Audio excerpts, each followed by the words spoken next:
Healthy Rebel Radio is sponsored by the Healthy Rebel app. 300 plus secretly healthy, delicious, mouth-watering dessert and treat recipes made with all-natural, whole food ingredients. Now available for download on the App Store and Google Play. Find out more details at healthyrebel.com.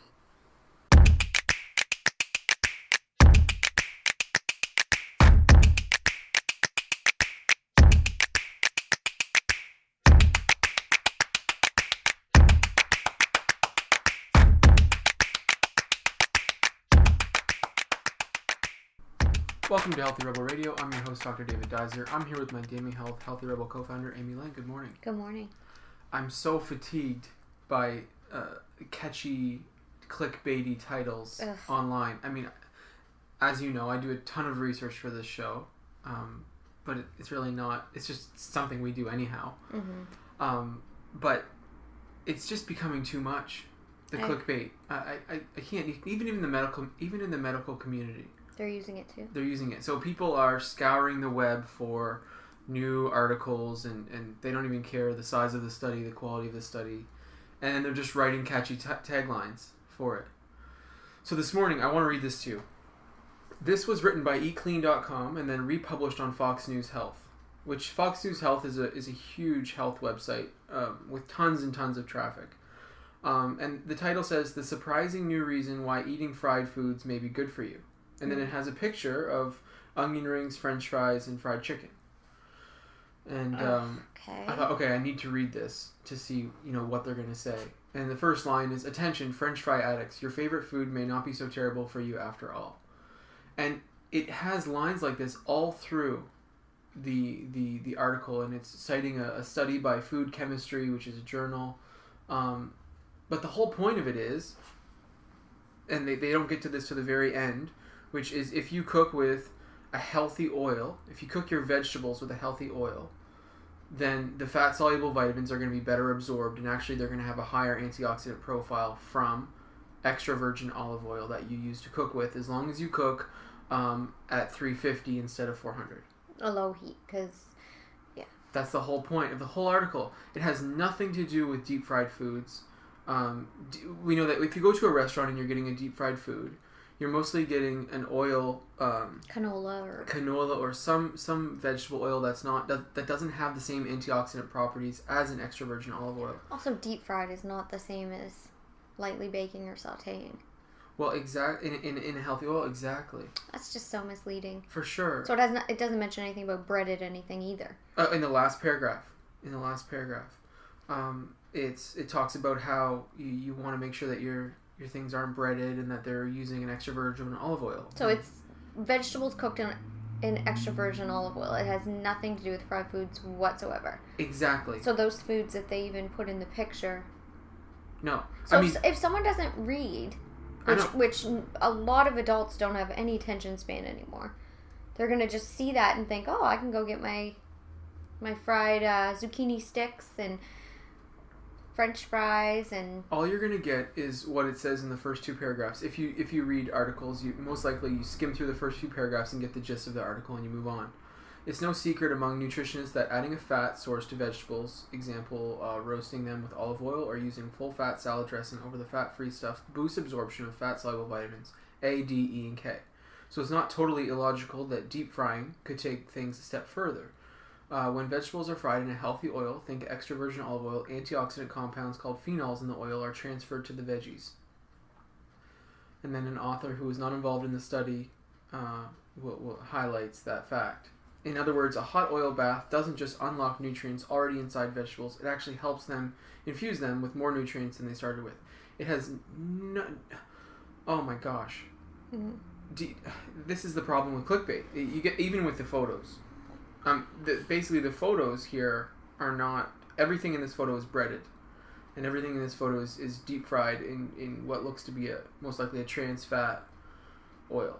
What bothers me the most about these types of things is, quite honestly, elderly people. Mm-hmm. Where they just don't have the patience to read all through this. They just see that picture, see that title, and that's what they believe is the truth. And they'll say, oh, on Fox News, well, of course. They would never mislead anybody. Yeah, exactly. I find that the most upsetting. It really is. Because it's just misleading. So they're going to risk people's health just to get a few clicks onto their website. That's lovely. Yeah. I know, it's sad. So when it comes to cooking vegetables, to get those fat-soluble vitamins, it's helpful to have a healthy fat source with the meal. So a teaspoon to a tablespoon of oil for cooking, or in your salad dressing. I mean, Right. that's what we recommend anyway. I mean, it's frustrating for me. Because I was looking at this thinking, oh yeah, French fries, sweet. Oh, What's it come going to on. be? Yeah, right. Of course not. There's really, really interesting things coming out today, and I want to bring up a few of them while we have time here. One thing I'll comment on just quickly is that there's been a huge breakthrough in schizophrenia research. This morning it came out, excuse me, that has never been published before, and schizophrenia, not a huge topic for our show, obviously, but it does affect millions and millions of people all over the world. And we before this week we didn't know the cause, and then some researchers at Harvard figured out the genetic cause of schizophrenia and what genes are turned on when it happens. So it's leading to further research. The gene is called C4, and it's part of the immune system in the brain. Another immune system in the brain idea. So this gene, they're going to try and find a way to turn it off. It's so interesting and such a huge breakthrough that there's millions and millions of families suffering with someone in the family who has schizophrenia, and any sort of progress. But this is huge progress. All of the psychiatrists and people commenting on the study are saying it's a breakthrough. Oh, I hope that this does wonderful things. Yeah, we've been affected by it in a minor way in our life, and it's scary. It's really scary. And it feels hopeless. Yeah, we watched someone just completely decline, and it was really tragic. So some progress will be made in this arena. That's good. That's wonderful. We talked about sugar-free taxing a while back. Taxing of, or not sugar-free, but taxing sugary foods. Oh, taxing sugary foods. Yeah, remember that? We were talking about taxing sugary drinks. Some states were considering it in an added US. Tax to drinks high in sugar. Right. Okay. So the UK is moving forward with this idea. I'm not sure if they've actually done it yet, but they've finished the studies of what could happen in the United Kingdom if they added 20% tax to sugary drinks and a few foods in this arena as well. Basically, they're saying that they could reduce obesity rates in the UK by 3.7 million by 2025. Just by adding 20% because tax. They think that the tax will make people not want to buy or double. Oh, I bet those companies are losing their minds. Oh, absolutely. And the other stipulation would be that they can't advertise on television before 9 p.m. and they can't advertise to kids. That would be great. It really would be.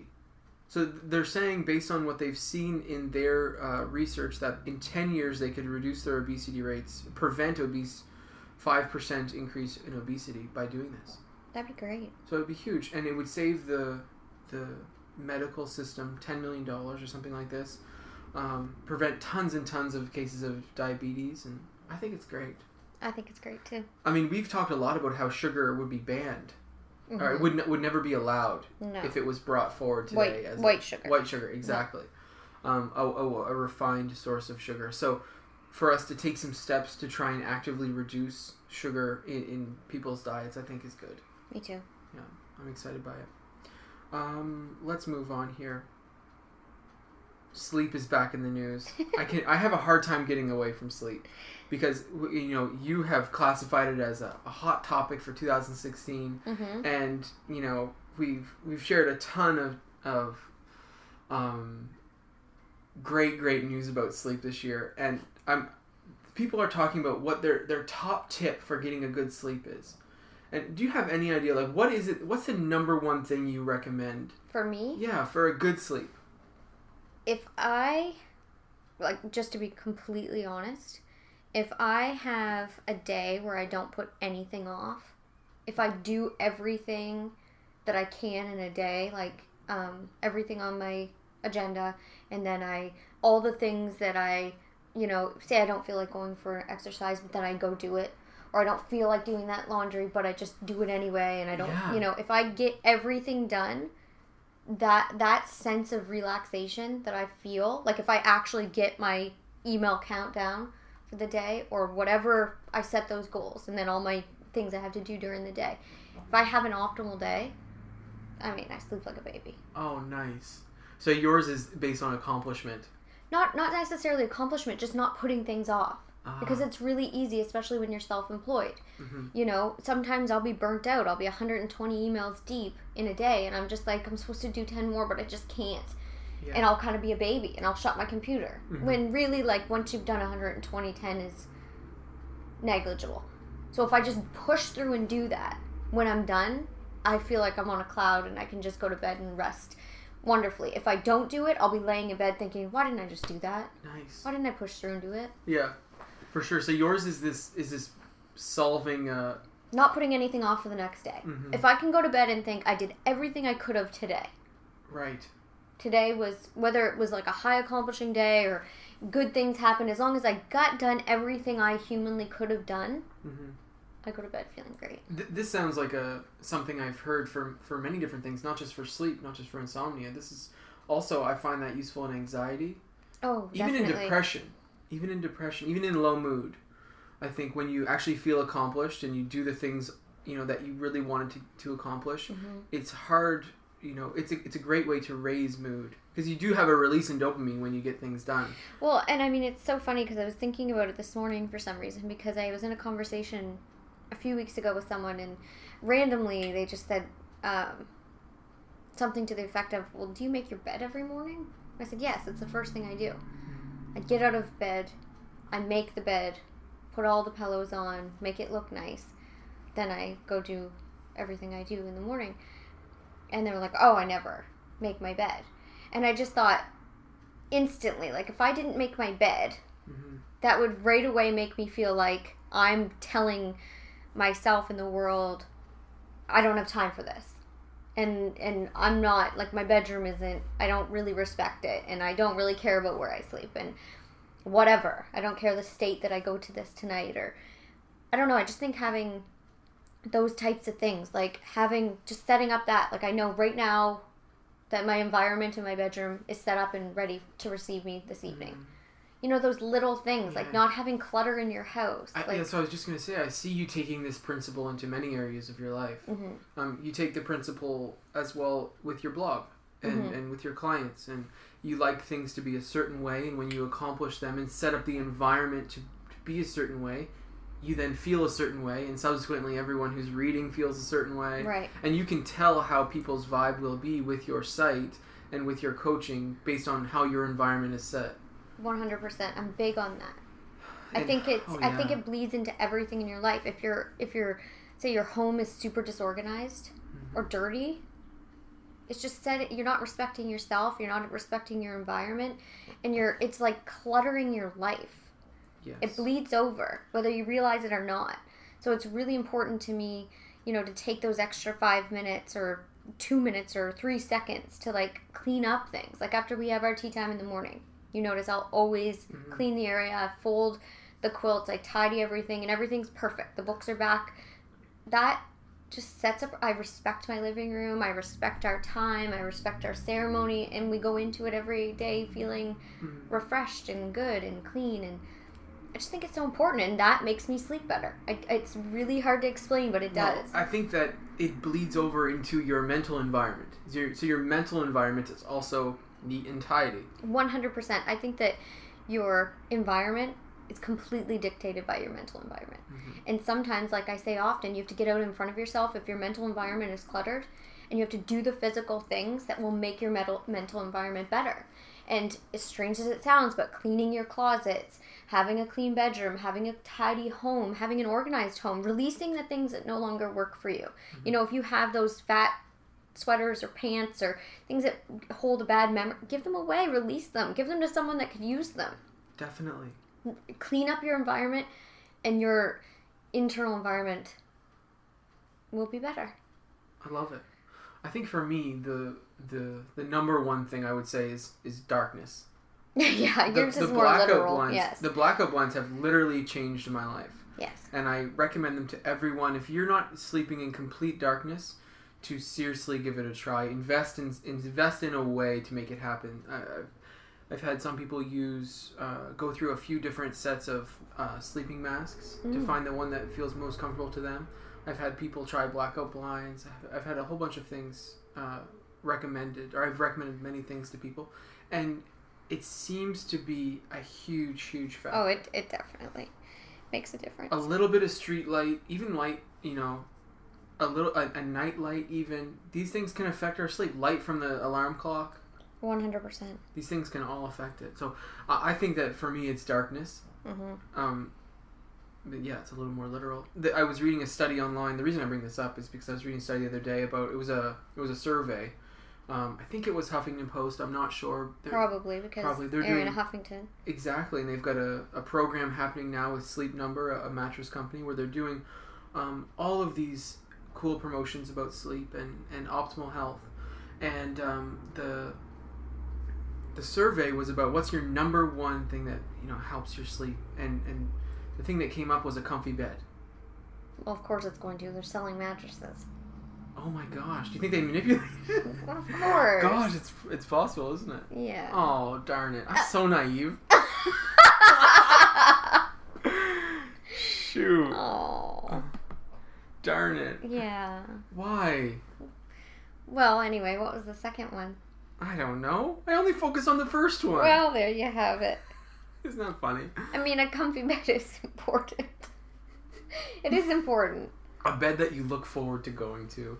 Yeah, and I think that can also be accomplished by, obviously, you don't want to have a mattress too long because of just the grossness that goes on with dead skin cells and all that funky stuff.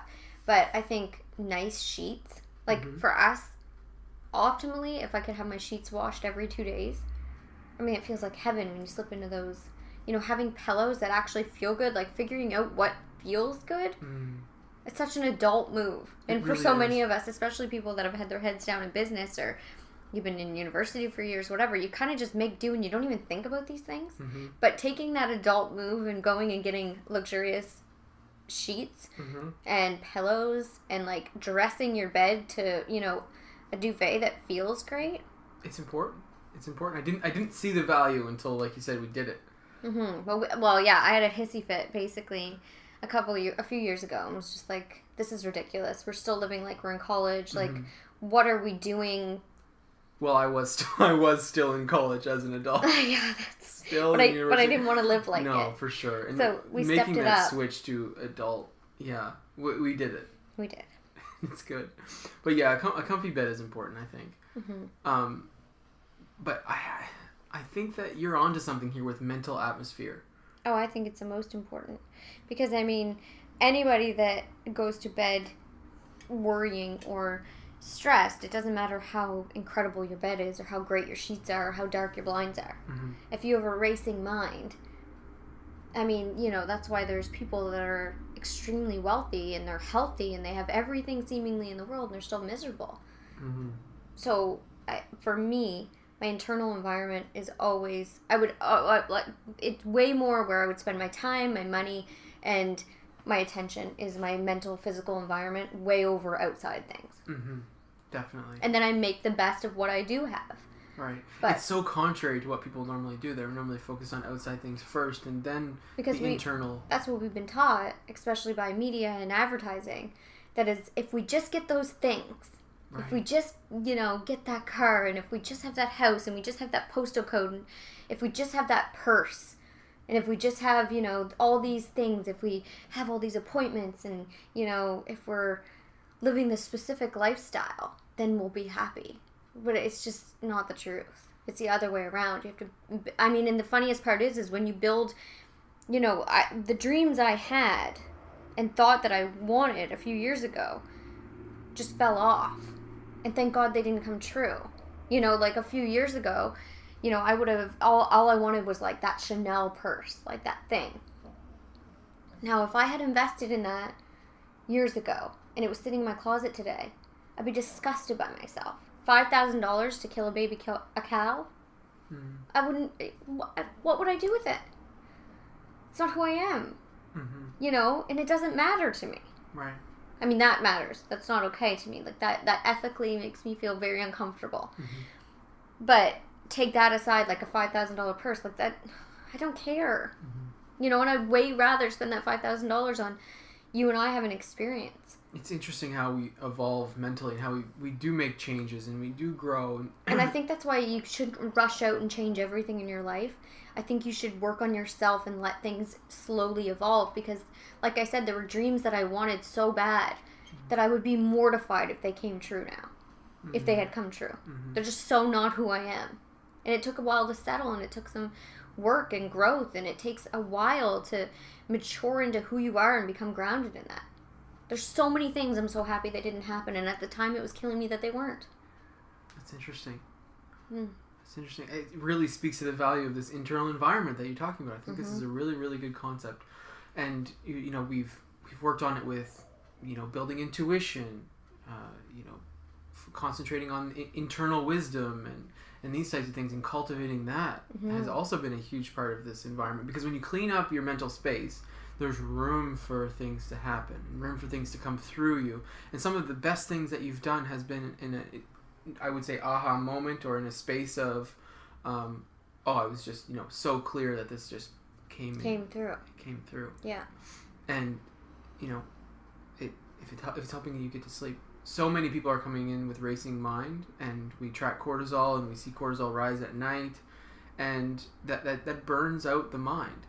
I think there's obviously a lot of pressure in today's society, but there's also a lot of messages, you know, that we know that are happening, but then also messages we don't even realize that are happening, that we're constantly being told that we're supposed to be something that maybe internally we don't feel like we should be. Well, and it affects our subconscious thought. Right. When we're told it. You know, and you know, we're all supposed to fit into these categories, and I think, you know, it's really powerful with women, like, you know, you're this kind of woman or you're that kind of woman. Like, I can honestly say I am no type of category of woman.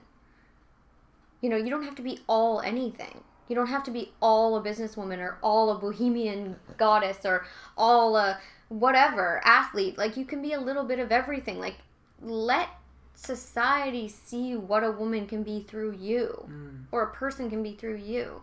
Don't try to fit into these molds. But you have to let it all go. And you have to, you know, figure out what actually feels good. You know? For yourself. Exactly. I love it. That's Healthy Rebel Radio for today. Thank you so much for listening, and thank you, Amy, for your tips. Okay, see you. Have a great day.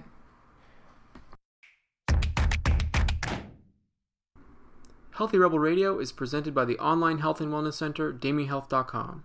Since 2009, Amy Lane has successfully coached thousands of women through her signature program, the Bikini Body Program. Join today to work exclusively with Amy to unveil your greatest yet to be from the inside out. Go to DAMYHealth.com for more information.